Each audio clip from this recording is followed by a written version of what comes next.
जब कभी एक सही इंसान को गलत आरोपों में फंसा दिया जाता है ना, तो उसकी पूरी जिंदगी उजड़ जाती है। ऐसा ही कुछ हुआ था कैलीन के साथ भी। किसी जमाने में कैलीन एक बहुत ही बड़ा नामी डाटा आर्चिविस्ट था। उसके परिवार पर एक घोटाले का आरोप लगा दिया गया, जिसकी वजह से उसकी इज्जत पूरी तरह से मिट्टी में मिल गई थी।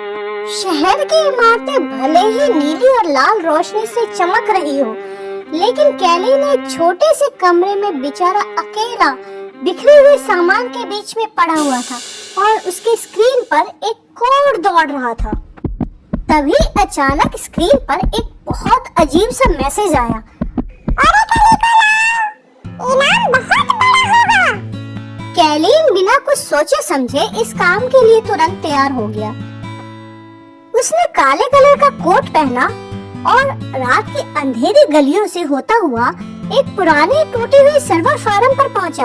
वहां पर गेट पर और दीवारों पर बहुत अजीब टाइप के निशान बने हुए थे और यही वो जगह था जहां ओरेकल इको का आखिरी सुराग मिला था। कैलिन ने अपने इंस्ट्रूमेंट से वहां का दरवाजा खोला और चेक किया क्या अब भी वहां पे बहुत ही खतरनाक एआई सुरक्षा सिस्टम है या नहीं। अंदर घुसते ही उसने देखा लाल आंख वाले रोबोट गलियों में पहरे दे रहे। वो छुप करके आगे की ओर बढ़ा और उनकी सुरक्षा को हैक करने लगा। तभी अचानक से एक आवाज आई कि आगे बढ़ना है तो पहले पहेली सॉल्व करो।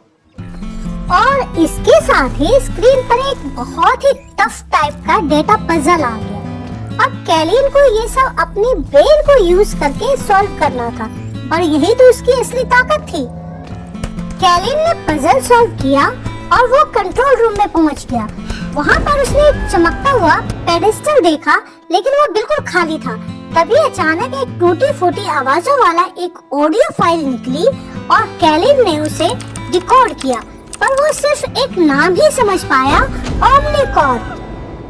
ये वही ओमनिकॉर्प कंपनी थी जिसने उसके पूरे परिवार के जिंदगी को बर्बाद करके रख दिया था। जब कैलिन इस फाइल को डिजिटल तरीके से नहीं खोल पाया तो उसने एलेरा नाम की एक बुजुर्ग महिला को ढूंढा। ये एलेरा पुराने एनालॉग उपकरणों से काम करती थी, जैसे रेडियो, टाइपराइटर, पुरानी मशीनें वगैरह वगैरह।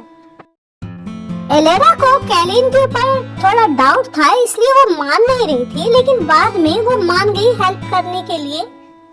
एलेरा ने अपनी मशीनों से उस ऑडियो फाइल को साफ कर दिया, जिसमें एक आदमी की आवाज सुनाई दे रही थी। डायरेक्टर वेलेरियस, ब्रांच शुरू करो।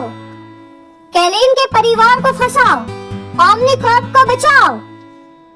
कैलिन ने जैसे ही ये आवाज सुनी वो गुस्से से भर गया और उसे पता चल चुका था कि उसके खिलाफ किसने साजिश करी है। अब उसके अंदर किसी भी तरह का कोई डर नहीं था। अब उसे हर हाल में सिर्फ और सिर्फ सच सामने लाना था और न्याय चाहिए था। एलेना ने कैलिन को बताया कि ये एक बहुत ही कीमती सबूत है और ओमनिकॉर्प इसे छुपाने के लिए कुछ भी कर सकता है। कैलिन ने कहा, यहाँ मुझे डरना नहीं है, मुझे सिर्फ न्याय चाहिए हर हाल में। भले ही ओमनिकॉर्प हेडक्वार्टर में हर जगह कैमरे लगे थे, चारों ओर रोशनियां फैली हुई थी, पर कैलिन ने हैकिंग डिवाइस यूज करके सारे सेफ्टी कैमरे बंद कर दिए और डिजिटल लॉक को तोड़ करके अंदर पहुंच गया। कैलिन के दिमाग में सिर्फ और सिर्फ एक ही टारगेट था, ड्रैकलीज इको का असली डेटा लेकर के वेलेरियस का पर्दाफाश करना। हेडक्वार्टर में उसका सामना सीधे वेलेरियस से ही हुआ। उसने हंसते हुए कहा, अच्छा तो तुम वापस आ गए। तुम्हारे जैसे लोग ना सिस्टम के सामने कभी टिक नहीं सकते। कैलिन ने उसकी आंखों में झांका और जवाब दिया, तुमने हमारे परिवार की इज्जत को मिट्टी में मिलाया है ना, लेकिन आज तुम्हारा सच मैं सबके सामने ला करके ही रहूंगा। वेलेरियस ने खुद को बचाने के लिए जैसे ही सेफ्टी रोबोट को आगे किया, कैलिन ने अपने डिवाइस से उसको जाम कर दिया। अब वहाँ पर सिर्फ दो ही बंदे थे, एक कैलिन, दूसरा वेलेरियस।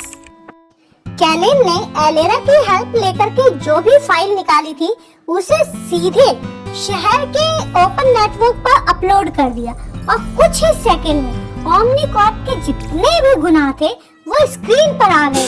वहाँ के जितने भी पत्रकार थे, अधिकारी थे, पब्लिक थी, सबने उसे लाइव देखा। पुलिस ने वेलेरियस को पकड़ लिया और ओमनीपोरस की पूरी रेपुटेशन मिट्टी में मिल गई। अब सालों के बाद कैलिन बहुत खुश नजर आ रहा था क्योंकि उसकी फैमिली पर जो कलंक लगा था ना वो पूरी तरह से हट गया था। एलेना ने कैलिन को बधाई देते हुए कहा, तुमने डिजिटल और एनालॉग का जो बैलेंस बनाया ना वो सचमुच में तारीफ के काबिल है। कैलिन ने शहर की तरफ देखा। बारिश अब भी हो रही थी लेकिन उसके दिल में जो बोझ था ना वो बिल्कुल उतर चुका था।